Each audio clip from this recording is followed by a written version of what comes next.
یکی از نشونه های دوست داشتن الله سبحانه و تعالی اینه که در تاریکی شب باهاش خلوت کنی و همیشه مداوم در حال ذکر و یاد او باشی.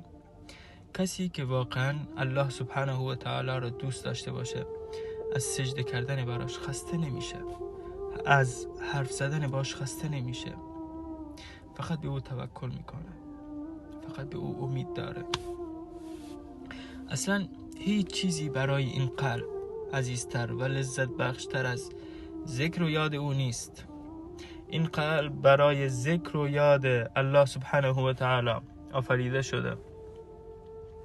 وقتی الله سبحانه و تعالی رو دوست داشته باشی، او بیشتر از هر کسی، بیشتر از پدر و مادر دوست خواهد داشت. وقتی الله سبحانه و تعالی رو دوست داشته باشی، به طرف گناه نمیری و این قلب با غفلت و گناه از بین میمیره و فقط با ذکر و یاد او زنده میمونه و زنده خواهد شد.